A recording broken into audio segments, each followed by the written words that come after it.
चला, good evening, जय हिंद.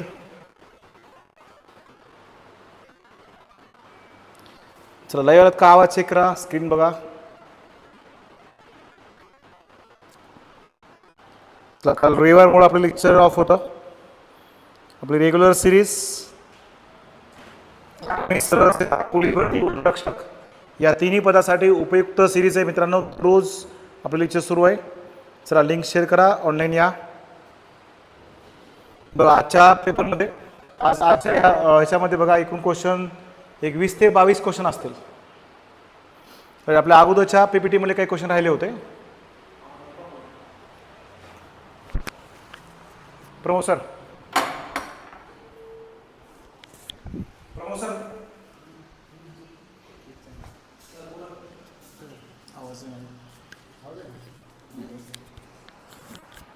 चलो बघा, आवाज तुला चेक करा.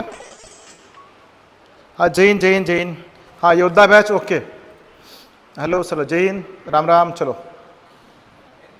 Good evening. आवाज येतो का? सांगा बरं एकदा, आवाज येतो का व्यवस्थित? आवाज येतोय का? चला, इथं कमेंट करून सांगा, म्हणजे लगेच आपल्याला सुरू करता येईल. हां, ह्या घटकातले या स्लाइडमधले काही क्वेश्चन झाले होते.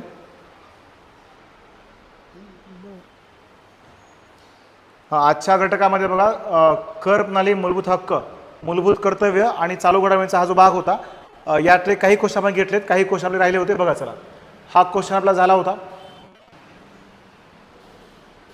सध्याचा महाराष्ट्र भूषण पुरस्कार तोही मला घेतलेला होता, तो इकडे झाला होता. हे 101वी घटना दुरुस्ती, मला वाटतं हा पण क्वेश्चन झालेला आहे आपला. ठीक आहे, हे इथपर्यंत सांगितलं होतं, मला हे परीक्षेचं स्वरूप सांगितलं होतं. त्यानंतर हा कर कोणत्या समितीने सुचवला, हे विजय केळकर समिती, हा एक क्वेश्चन झालेला होता. आवाज येतोय का रे? आवाज नीट येत नाही सर.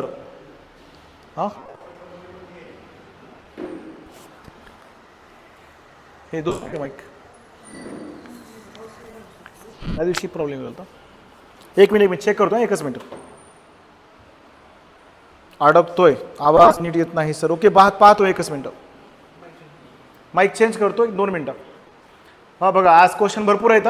आज आपण जेवढे क्वेश्चनच्यात अवेलेबल आहेत सगळे क्वेश्चन कव्हर करायचा प्रयत्न करूया. खालीलपैकी कोणता कर प्रत्यक्ष कर आहे? हा पण क्वेश्चन आपला झाला होता वाटतं, बरं का? क्लिअर आहे? ओके, आवाज येतो ना?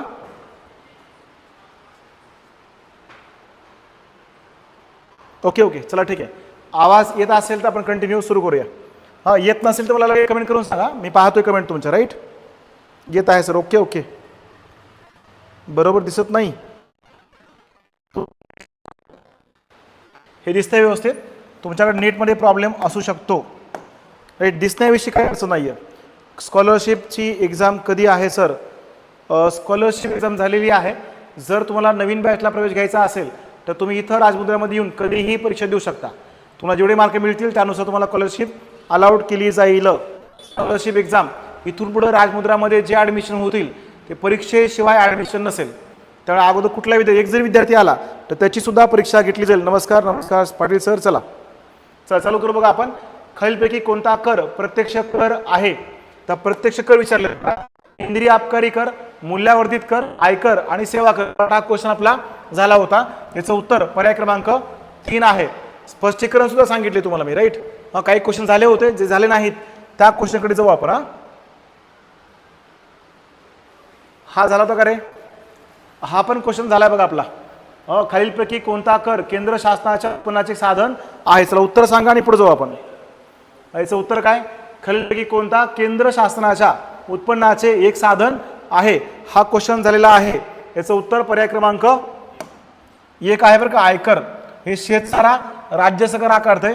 व्यवसाय कर हे पण कोण आकारते? राज्य सरकार आकारतं. बरोबर, ऑल क्लिअर. चलो, वाहन कर सुद्धा काय करतोय? राज्य सरकारच्या वतीनं आकारला जाणारा कर आहे. यातला एकमेव कर आहे आयकर. जो आयकर विभाग कोणी स्थापन केला होता? बघा, भारताच्या आयकर विभागाची स्थापना कोणी केली होती रे? जेम्स विल्सननी केली होती. James Wilson. केव्हा केली होती? 1860 ला. बरोबर.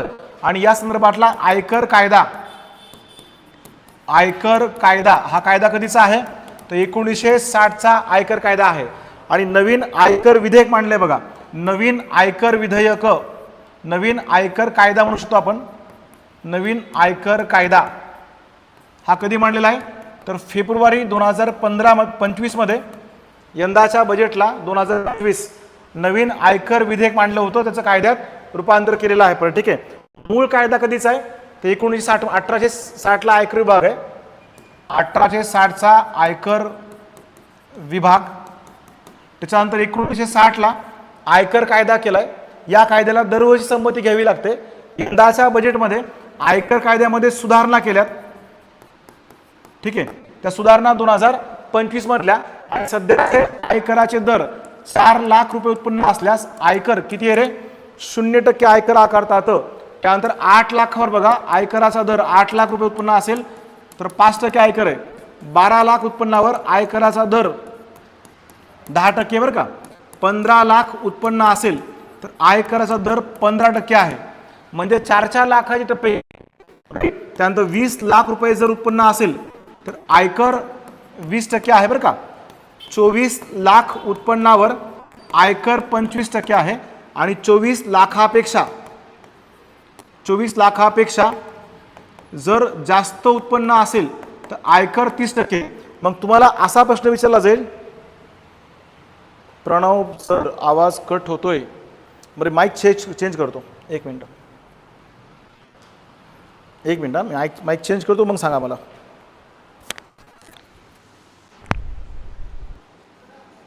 चलो आता चेक करा रे, आता चेक करून सांगा आवाज येत असेल बघा. प्रणव सर आता चेक करून सांगा बघा. हे आयकराचे दर, हे उत्पन्न आहे बरं का, कर पात्र उत्पन्न, आणि हे कराचे दर आहेत बरोबर. म्हणजे आता सध्या कराचा कमीत कमी दर किती? आरोग्य सेवकच्या जागा पडल्या का नाही सर? आरोग्य सेवक अजून जाहिरात आली नाही, लवकरच जाहिरात येईल त्याची. एक तुम्हाला महत्त्वाची सूचना, जर तुम्हाला अग्निवीरमध्ये जायचं असेल तर आता अग्निवीरच्या 46,000 जागा निघणार आहेत. अग्निवीर ते स्ट्रक्चर कसं असेल तर अग्निवीरचं स्ट्रक्चर आहे बघा, मला वाटतं त्याला एकूण 30,000 काहीतरी सॅलरी आहे. आणि 4 वर्षानंतर तुमची सर्व्हिस संपल्यानंतर अग्निवीरमध्ये तुम्हाला 11,72,000 रुपये काहीतरी तुम्हाला PF स्वरूपात रक्कम मिळणार आहे. 4 वर्ष सर्व्हिस आहे तुमची. मागचे जे अग्निवीर होते त्यांचा रिटायरमेंटचा कालावधी आला आहे आता. जवळपास 1 लाख अग्निवीर लोक जवळपास रिटायर होणार आहेत. त्यातले तुम्हाला एक मोठी चान्स आहे, जर तुम्हाला आर्मीमध्ये जायचं असेल, BSF जायचं असेल तर तुम्हाला अग्निवीर नावाची नवीन एक योजना जी सरकारने योजना सुरू केली होती त्याच्या अंतर्गत मला वाटतं 46,000ची मोठी लॉट आहे. आणि एक्स आर्मी म्हणून सर्टिफिकेट भेटेल, त्याच्यावर आधारित महाराष्ट्र शासनाच्या गट क पर्यंतच्या जागाला तुम्ही पात्र असतात. तुम्हाला त्या जागा पुढे देता येतात. तर अग्निवीरसाठी कोणी असेल, वय संपलं नसं अग्निवीरचं, आर्य इकडे अभ्यास करा, मग काय अडचण नाही.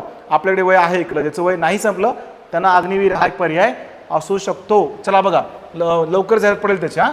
इकडे बघा 8 लाखावर, म्हणजे या कराचा कमीत कमी दर जो विचारला काय लक्षात ठेवाल 5%.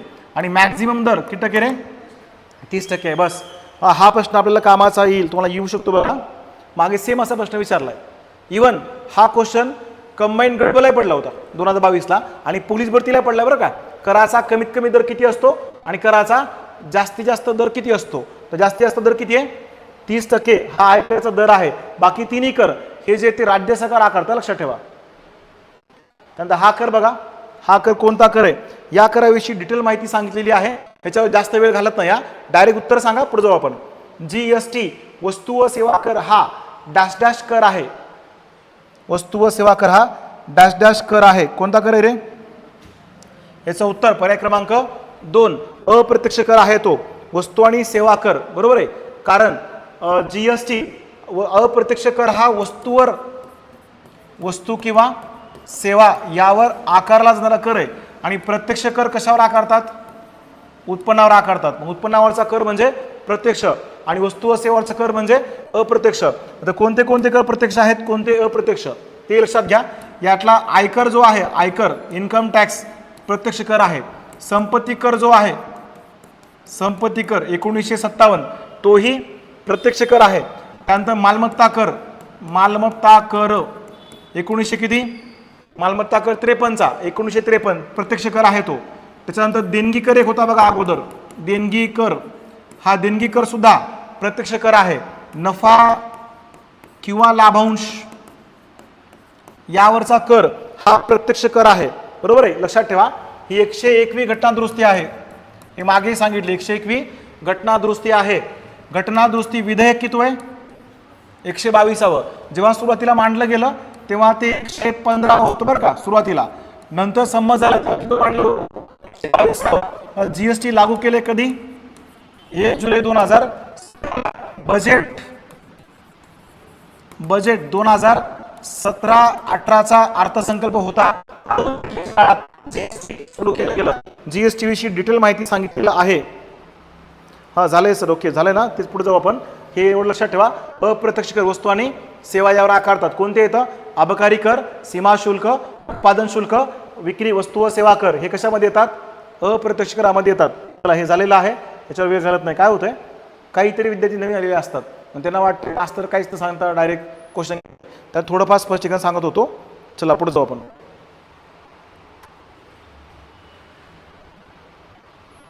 सर येतो का आवाज? एक होत आहे. बरं ठीक आहे, आता बघा तरी ब्रेक झाल्यास सांगा मला. चलो नेक्स्ट क्वेश्चन बघा. हा पण क्वेश्चन झालेला होता. प्रत्यक्ष कराचा भार कोणावर पडतो? तर अप्रत्यक्ष कर आकारतात उत्पादकावर आणि भार पडतो कुणावर? ग्राहकावर पडतो. लक्षात ठेवा, अप्रत्यक्ष कराचा भार कुणावर पडतो? ग्राहकावर पडतो. या प्रश्नाचं उत्तर पर्याय क्रमांक 3 आहे. आता त्याचं स्पष्टीकरण ऑलरेडी केलंय, त्यामुळे डबल स्पष्टीकरणात जात नाही. मग 2-3 क्वेश्चन राहिले पाठीमागे, म्हणून मी इकडे आलोय बरं का. भारतीय राज्यघटनेमधील कलम 51A मध्ये नागरिकांची मूलभूत कर्तव्य सांगितलेली आहेत. खाली दिलेल्या मूलभूत कर्तव्यामधील विसंगत पर्याय कोणता? विसंगत पर्याय कोणता? कोणता आहे रे? हाँ शायद नेटवर्क प्रॉब्लेम हो सकता है.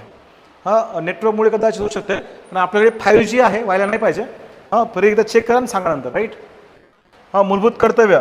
आता कर्तव्य कुणाकडून घेतलेत आपण? भारतीय राज्यघटनेच्या कलम कितीमध्ये येत रे?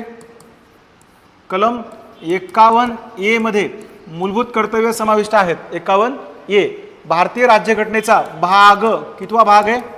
4था भाग आहे. 4A मध्ये मूलभूत कर्तव्य समाविष्ट केलेत. अजून एक मूलभूत कर्तव्य कुणासाठी आहेत?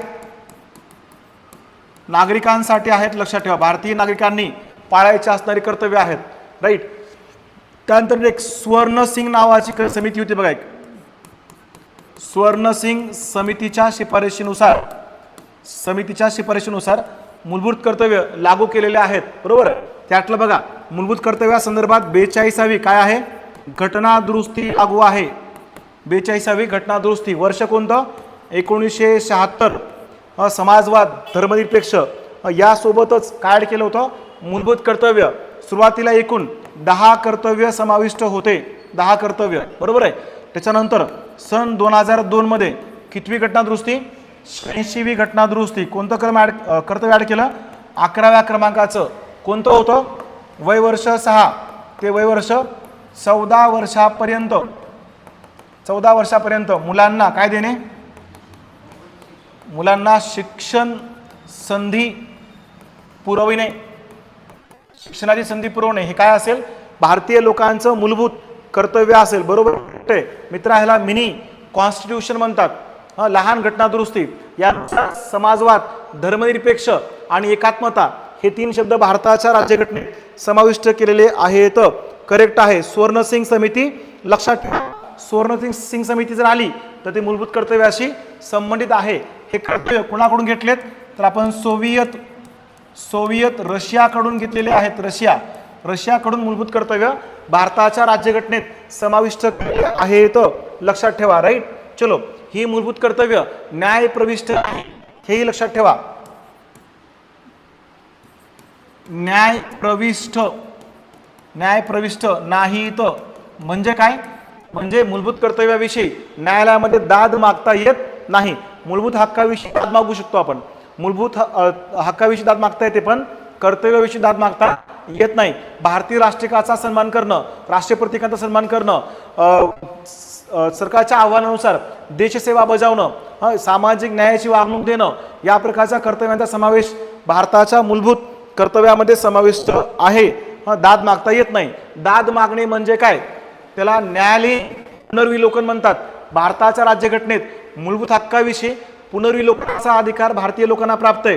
कलम 32 नुसार काय करू शकतो आपण, पुनर्विलोकन प्राप्त करू शकतो. कशाविषयी, फक्त केवळ मूलभूत हक्काविषयी. उत्तर करायचं कर्तव्य सांगितले खालील दिलेल्या मूलभूत कर्तव्यामधील विसंगत म्हणजे मूलभूत कर्तव्याशी संलग्न नसलेला पर्याय शोधा. राष्ट्राच्या प्रतिष्ठेला उणेपणा आणणाऱ्या प्रथांचा काय करणे, त्याग करणे. मतदान करणे किंवा कर भरणे ही जी शिफारस आहे ती शिफारस स्वर्णसिंग समितीने केली होती, बरोबर. पण या घटनाकारांनी किंवा त्या काय म्हणतात ते घटना दुरुस्ती हा घटक समाविष्ट केला गेला नाही. मतदान करणे किंवा कर भरणे हा घटक या घटकाशी काय आहे, विसंगत पर्याय आहे. मतदानाच्या अधिकाराचं कलम सांगा रे. भारतीय लोकांना वयवर्ष सुरुवातीला 21 वर्षापुढं मतदान करायचा अधिकार होता. नंतर 18 वर्षानंतर मतदानाचा अधिकार मिळाला. भारतीय राज्यघटनेच्या कुठल्या कलमानुसार मतदानाचा अधिकार प्राप्त आहे, हे 3 नंबरचं बरोबर आहे. सार्वजनिक मालमत्तेचे काय करणे, संरक्षण करणे, देशाचे संरक्षण करणे इत्यादी मूलभूत कर्तव्य समाविष्ट आहेत. पर्याय क्रमांक 2 याचं योग्य उत्तर आहे. हे तुम्हाला कर्तव्य सांगितलेले होते. भारतीय राज्यघटनेच्या कोणत्या भागात मार्गदर्शक तत्वांचा समावेश आहे, कोणत्या भागामध्ये मार्गदर्शक तत्व आहेत, हे पण झाले काय क्वेश्चन. हा क्वेश्चन झाला. माझ्याकडे दुसरी एक पीपीटी आहे, राईट क्वेश्चन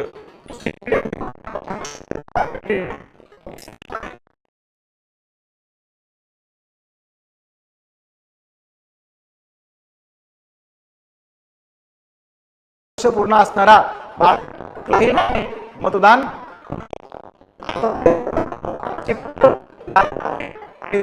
निवडून येतो तो प्रत्यक्ष निर्वाचित सदस्य समजला जातो, बरोबर आहे. चलो की लक्षात ठेवा. या इकडं व्हॉइस ब्रेक होतोय, आवाज बघा ना सर. मित्र आवाज 2दा चेक केलाय मी. तुम्हाला दाखवते रे स्पष्ट आवाज येऊ लागला व्यवस्थित. कदाचित नेटवर्क इश्यू असेल, वातावरण बरोबर नाही आहे. आवाज येतोय, ब्रेक होतोय, ब्रेक बोलो रे सरांना बोलो. चलो मी चेक करायला सांगतो. खूपच जास्त ब्रेक होता असेल तर सांगा मला. थोडाफार ब्रेक होता असेल तर कदाचित नेट इश्यू असू शकतो. बघा, भारतीय राज्यघटनेनुसार राज्यघटनेच्या कोणत्या भागामध्ये मार्गदर्शक तत्वांचा समावेश आहे, मार्गदर्शक तत्व समाविष्ट करण्यात आले आहेत. कुठं पडलाय तो, मुंबई लोहमार्ग 24 तिसऱ्या भागात, पहिल्या भागात, चौथ्या भागात. हे बघा लक्षात घ्या. भारतीय राज्यघटनेच्या पहिल्या भागात काय आहे रे, संघराज्य, संघराज्य व त्याचं राज्यक्षेत्र. आवाज कोणाचा, आवाज आपलाच आहे पण आता सध्या ब्रेक होतोय. चलो येईल, आवाज जात आहे सर. टेक्नॉलॉजीच्या समोर हातबल आहे, सध्या बोलवलंय, दुरुस्त करतील बघा. लवकरच कंटिन्यू लेक्चर आवाज येईल तुम्हाला.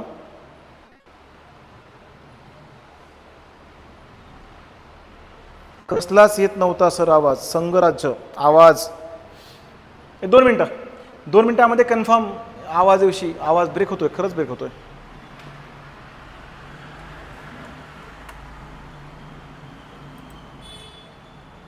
एक मिनिट.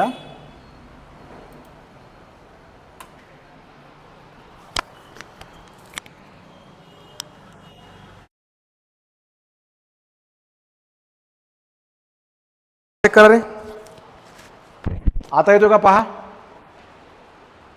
आता येत असेल. माय तुला हसू राहिलं का, एवढं कसू आले. आवाज येत आहे, ओके. चला बघा, ठीक आहे. संघराज्य बघा, भारतीय राज्यघटनेमध्ये कलम 1 पासून ते कलम किती मध्ये, 4 मध्ये संघराज्याची तरतूद आहे. येतो का रे, येतो ना. चला बघा, येत असेल संघराज्य. आता संघराज्यामध्ये बघा 1 मध्ये काय दिले, एक संघराज्य, एक लक्षात घ्या. या 1 मध्ये काय दिले, 1.1 Bharat, India, India that is Bharat, India that is काय, भारताचा उल्लेख आहे. राज्यांचा, राज्यांचा काय आहे तो, संघ आहे. आपल्या दुपारच्या योद्धाभ्यासला झालं होतं रे, विचारे तुमचं बघा. 1.2 मध्ये काय म्हणतोय, भारतात नवीन राज्य स्थापन करणे, नवीन राज्य काय करणे, स्थापन करणे किंवा दाखल करणे, नवीन राज्य दाखल करणे किंवा स्थापन करणे काय आहे, कलम 1.2 मध्ये आहे. कलम 3 काय म्हणते, कलम 3 मध्ये नवीन राज्याची निर्मिती आहे. नवीन राज्याची निर्मिती हे कशामध्ये, कलम 3. आता नवीन राज्य स्थापन करताना त्या 3 तरतुदी आहेत. एक आहे त्या कोणत्याही राज्यामधून विशिष्ट भूप्रदेश बाजूला कडून नवीन राज्य निर्माण करता येतंय, पहिला घटक. एखाद्या राज्यामधून नवीन राज्य भूप्रदेश बाजूला करून नवीन राज्य निर्माण करता येतंय. दुसरा घटक बघा, 2 किंवा 2 पेक्षा जास्त प्रदेश एकत्र जोडून नवीन राज्य निर्माण करता येतंय.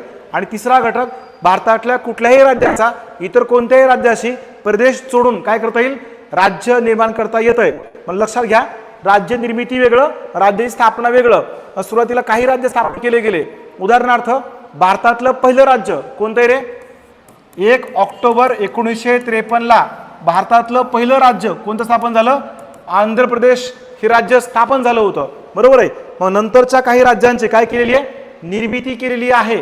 त्यातलं आता अलीकडे बघा, आंध्र प्रदेश मधून 2014 ला तेलंगणा हे राज्य काय केलंय, निर्माण केलंय. निर्मिती वेगळं, स्थापना वेगळं आहे, लक्षात घ्या, राईट. त्यानंतर नेक्स्ट, राज्य स्थापन करायचं असेल तर असा ठराव राज्याच्या विधिमंडळानं कुठं पाठवला पाहिजे, लोकसभेकडे किंवा राष्ट्रपतीच्या परवानगीनुसार तो लोकसभेकडे मांडला जाईल, राईट. विचार विनिमय करण्यासाठी राष्ट्रपती विधिमंडळाकडे पाठवू शकतात, पण विधिमंडळाचा दबाव राष्ट्रपतीवर असणार नाही, लक्षात ठेवा परत, ठीक आहे. कलम 1.3. कलम 1.4 मध्ये काय म्हणतोय, कलम 368 अंतर्गत घटना दुरुस्ती कायदा लागू असणार नाही. म्हणजे याविषयी जी दुरुस्ती होईल ती दुरुस्ती कलम 368 मध्ये येणार नाही. या व्यतिरिक्त ती घटना दुरुस्ती असेल किंवा ती दुरुस्ती असेल परत, ठीक आहे. मग हे 4 कलम कशामध्ये येतं, संघराज्य दिलेले, भारताचं संघराज्य. भारताच्या संघराज्यात काय काय येतंय, हा करेक्ट आहे मित्रा. भारतामधले जे राज्य आहेत ते भाषावार प्रांत रचनेनुसार निर्माण झालेत. भाषावार प्रांत रचना आयोग डॉक्टर न्यायमूर्ती फजल अली त्याचे अध्यक्ष होते, न्यायमूर्ती फजल अली, हृदयनाथ कुंजरू आणि के एम पन्नीकर हे ते सदस्य होते. भाषावार प्रांत रचनेनुसार भारतामध्ये राज्य निर्माण झाले आहेत. भारताच्या संघराज्यात काय काय येते बघा. भारतीय संघराज्यामध्ये नंबर 1 भारताचे घटक राज्य, भारतातले केंद्रशासित प्रदेश आणि नव्याने सामील होणारा प्रदेश, नव्याने सामील होणारा प्रदेश हे भारताच्या संघराज्यामध्ये येत आहे. भारत संघराज्य शब्दाची तरतूद केलेली नाही. भारताची तरतूद काय, हा पुनर्रचना आयोग, भाषा पुनर्रचना आयोग 1953 करेक्ट आहे. फजल अली त्याचे अध्यक्ष होते, हृदयनाथ कुंजरू आणि के एम पन्नीकर हे दोघं सदस्य होते, राईट. चलो लक्षात ठेवा, संघराज्यामध्ये घटक राज्य येतात, केंद्रशासित प्रदेश येतात आणि काय येत आहे, नव्याने सामील होणारा प्रदेश येतो. आता सध्या भारतामध्ये किती घटक राज्य येतं, 28 घटक राज्य आहेत आणि 8 काय येतं, केंद्रशासित प्रदेश आहेत. लक्षात ठेवा, राज्यांचा संघ असा उल्लेख आहे. म्हणजे भाग पहिला तुला बऱ्यापैकी क्लिअर झाला असेल, बरोबर आहे. एवढं जरी लक्षात ठेवलात तरी क्वेश्चन जाणार नाही, महत्वाचं आहे, राईट. चलो, आपलं संघराज्य अमेरिकेच्या संघराज्यासारखं नाही, आपलं केंद्रोत्सारी संघराज्य आहे, हेही लक्षात ठेवा. संघराज्याचे वैशिष्ट्य मागे सांगितलेत, राईट. चलो पुढे नेक्स्ट, पुढचा भाग बघा. कुठे पहिला झाला, दुसरा भाग. दुसऱ्या भागामध्ये काय रे, भारतीय राज्य भाग दुसरा, कलम 5 ते कलम किती 11, कलम 5 ते 11 भाग दुसरा.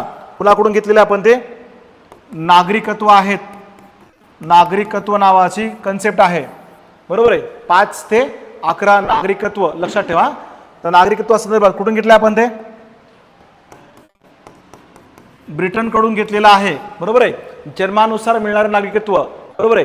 त्यानंतर परत दुसऱ्या पाकिस्तान म्हणजे व्यक्ती गेलेत त्यांचं नागरिकत्व केलं जाईल, रद्द केलं जाईल. कलम 6 मध्ये बघा, कलम 7 मध्ये काय म्हणते, परकीय लोकांना भारतीय नागरिकत्व घेण्यासाठी तरतूद आहे. भारतीय नागरिकत्व रद्द कसं होतंय त्याची पण तरतूद दिलेली आहे. जर समजा एखाद्या व्यक्तीनं घटनेविरुद्ध कृत्य केलं तर त्याचं, किंवा देशविरोधी कृत्य केलं, दहशतवादी कारवायामध्ये समजा सहकार्य केलं असेल तर त्याचं भारताचं नागरिकत्व काय केलं जाईल, रद्द केलं जाईल. नागरिकत्व हे आपण कुणाकडनं घेतलंय, ब्रिटनच्या घटनेकडून घेतलंय. भारतात एकेरी नागरिकत्व आहे. ह्याला अपवाद अगोदर कोणता होता? कलम 370 हे अपवाद होतं नागरिकत्वाला, कारण हे कलम 370 जम्मू आणि काश्मीरचं कलम आहे. जम्मू काश्मीरला विशेष राज्याचा दर्जा देणं कलम होतं. हे कलम कधी रद्द केलं? 6 ऑगस्ट 2019ला हे कलम काय झाले? रद्द झालेलं आहे. 5 किंवा 6 ऑगस्ट असेल बघा. हे कलम रद्द झालेलं आहे. 5 असेल, 5 बघा. चला, हे कलम रद्द केले. यानुसार जम्मू काश्मीरचं नागरिकत्व वेगळं आणि भारताचं नागरिकत्व वेगळं असणार. पण भारतामध्ये या घटने व्यतिरिक्त सगळ्याचं नागरिकत्व कसं आहे? एकच नागरिकत्व भारतामध्ये आहे. हे लक्षात ठेवा.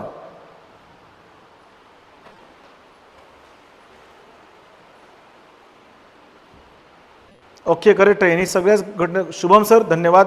चलो ओके, नमस्ते. बघा पुढे भाग दुसरा. भाग तिसऱ्यामध्ये काय? तर भाग तिसऱ्यामध्ये मूलभूत काय आहेत रे? मूलभूत हक्क आहेत, फंडामेंटल राईट्स. कलम कितीपासून? 12 ते कलम कुठेपर्यंत? 35 मध्ये आहेत. कलम 12 ते कलम 35. आता लक्षात घ्या, कलम 12 मध्ये बघा, कलम 12च्या बाबतीत आणखी एक महत्वाचं बघा. हे आपण कुणाकडनं घेतलंय? USA अमेरिकेच्या घटनेकडून मूलभूत हक्क घेतले. भारतीय राज्यघटनेच्या भाग 3 मध्ये आहेत. बरोबर, ते न्यायप्रविष्ट असतात. लक्षात ठेवा, भारतीय लोकांना प्राप्त आहेत. बरोबर, कलम 12 ते 35 संदर्भात दिलेली माहिती आहे. त्याच्यामध्ये सध्या भारतीय लोकांना आत्ता सध्या एकूण 6 मूलभूत अधिकार प्राप्त आहेत. अगोदर 7 होते. त्याच्यामध्ये बघा कलम 12 जे आहे, कलम 12, या कलम 12 मध्ये व्याख्या येतात. कशाच्या व्याख्या? राज्यसंस्थेच्या व्याख्या आहेत. राज्यसंस्थेमध्ये काय काय येतंय? घटक राज्य, केंद्रशासित प्रदेश आणि भारताचे इतर जे प्रदेश आहेत ते, हे कलम 12 मध्ये दिलेलं आहे. कलम 13 विसंगत कायदे आहेत. विसंगत कायदे म्हणजे मूलभूत हक्काशी विसंगत असणारे कायदे हे कुठे येतात? कलम 13 मध्ये येतात. मग आता कलम 14 जे आहे ते लक्षात घ्या. कलम 14 ते कुठेपर्यंत? 18 पर्यंत. कोणता आहे? समानता आहे, समानतेचा हक्क. समानतेचा हक्क. कोणती समानता? कायद्यापुढे समानता, भेदभाव नसेल, नोकऱ्यामध्ये समानता, त्यानंतर परत अस्पृश्यता पाळली जाणार नाही, पदव्यांचा त्याग करणे, या प्रकारची समानता अभिप्रेत आहे. परत ठीक आहे. समानतेचं कलम 14 ते कलम किती आहे? 18 मध्ये आहे. त्याच्यानंतर नेक्स्ट कलम 19. कोणता आहे? 19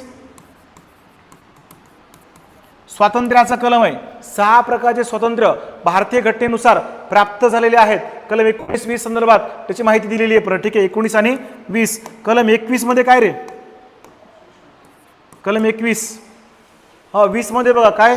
स्थानबद्धते बाबतीमध्ये आहे बघा, अटक आणि स्थानबद्धता. कलम 20 बरोबर आहे. आणि 21 जे आहे ते जीवितेचा आहे बघा, जीवितेचा हक्क. जीवितेचा हक्क, सॉरी स्थानबद्धता 20 मध्ये नाही, 22 मध्ये आहे. कलम 22 मध्ये काय? अटक आणि स्थानबद्धता. हे कलम आहे 22. बरोबर आहे. चलो ओके. बघा 14 मध्ये समानता, 15 मध्ये जात धर्मपंथ कुठलाही भेदभाव नसेल, 16 मध्ये समान संधी नोकरीमध्ये बरं का, 17 मध्ये काय? अस्पृश्यता, 18 मध्ये पदव्या त्याग करणे इत्यादी. करेक्ट आहे मित्रा. चलो ओके, वेल डन, लय भारी आहे. चला कमेंट करत, कमेंटमध्ये बऱ्याच लोकांना बरीच माहिती भेटते बरं का. तुम्ही कमेंट करत करत तुम्हाला ते लक्षात राहतंय. शक्यतो कमेंट करताना न पाहता कमेंट करा, जेणेकरून तुम्हाला लक्षात राहील. 19-20 शोषणाचा नाही रे, शोषणाचा 23-24 करेक्ट आहे. धर्म स्वातंत्र्य 25 ते 28 ओके. शैक्षणिक 29-30 ओके. दोष सिद्धतेबाबत आहे 20 करेक्ट आहे. दोष सिद्धता 22 बघा. पुन्हा 23 पासून 23 ते किती रे? 23 ते 23 आणि 24.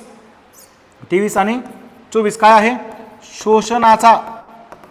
शोषणाचा हक्क आहे. बरोबर. बालकामगार वगैरे इत्यादी बाबतीत तरतुदी दिलेल्या आहेत. शोषणाचा हक्क. त्याच्यानंतर नेक्स्ट कलम 25 ते कलम किती रे? कलम 25 ते 29 काय? त्याच्यामध्ये 28 पर्यंत कशाचा आहे? धर्म स्वातंत्र्याचा आहे बघा, धर्म स्वातंत्र्य. त्यानंतर 30 धर्म स्वातंत्र्याच्या नंतर पुढे 30 मध्ये काय दिलेलं आहे? 23 मानवी सत्कार काय दिलंय? 22 ला अटक आणि स्थानबद्धता दिलेली आहे. त्याच्यानंतर बघा नेक्स्ट 31 नावाचा जो आहे का 31, तो आता अलीकडे रद्द केला. 31 कोणता होता रे? संपत्तीच्या अधिकाराचं कलम आहे. संपत्तीचा अधिकाराचं कलम, कलम 31. हे कधी रद्द केलं? 44वी घटना दुरुस्ती कधी झाली होती? 1978. संपत्तीचा अधिकार वगळला आहे. 29 मध्ये बघा, हे 28 पर्यंत धर्म स्वातंत्र्य, 29 आणि 30 29 30 ह्याच्यामध्ये संस्कृती संस्कृती व काय आहे शिक्षण, हा या संदर्भातली माहिती आहे. बरं ठीक आहे. त्यानंतर नेक्स्ट, हा 44 घटना दुरुस्ती करेक्ट आहे मित्रा. बघा 1900 कधीचे 78चे ते काढून टाकलं गेलं. त्याच्यानंतर नेक्स्ट 31 32 मध्ये काय न्यायालयीन पुनर्विलोकन हे कलम 32 मध्ये आहे. भारतातल्या राज्यघटनेचा आत्मा म्हणतात त्याला बाबासाहेब, बरोबर आहे. कलम 32 महत्वाचं काय ते, या कुठल्याही हक्काचं उल्लंघन झालं असेल या कलमा अंतर्गत काय करता येईल न्यायालयीन दाद मागता येते. कलम 33 त्याच्यामध्ये काय बघा सैन्याचे 34 वगैरे आणि तरतूद आहे. आणि लोकांचे मूलभूत हक्क काय होतील रद्द होतील, जीवितेचा हक्क वगळता, बरोबर. आणि कलम 35 मार्शल लॉ वगैरे संदर्भातली तरतूद केलेली आहे. गोष्टी खूप जास्त सफिशियंट आहे. एवढं जर लक्षात ठेवलं तुमचा क्वेश्चन भाग पहिला भाग तिसरा चौथा. चौथ्यामध्ये काय तर चौथ्यामध्ये बघा नेक्स्ट काय त्याच्यामध्ये मार्गदर्शक तत्व आहेत. आता सांगितलेत मार्गदर्शक तत्व. कलम किती कलम 36 ते कलम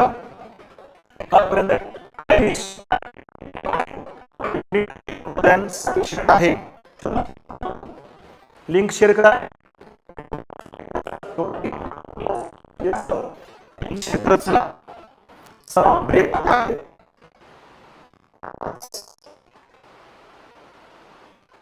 आज कदाचित आवाजामुळेच प्रॉब्लेम होतोय आपल्याला. आवाज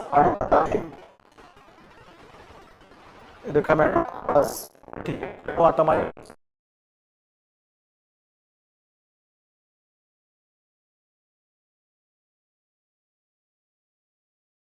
होतोय.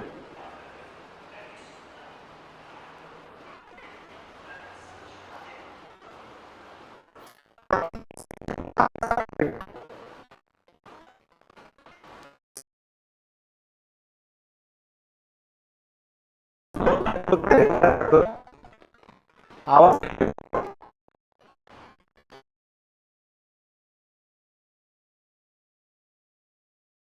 लागेल.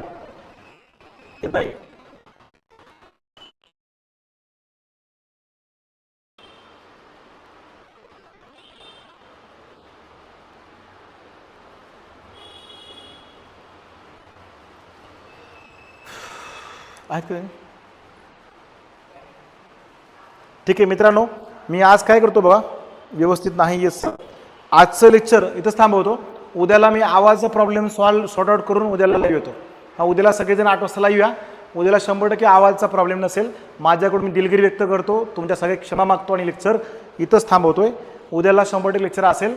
हा उद्याला पुढचा कंटेंट आपण कंटिन्यू करू. हा माझ्याकडे PPT होती आज, आवाजाचा प्रॉब्लेम असल्या कारणानं मला थांबल्याशिवाय आता पर्याय नाही आहे. सॉरी, उद्याला कंटिन्यू करतो. राईट.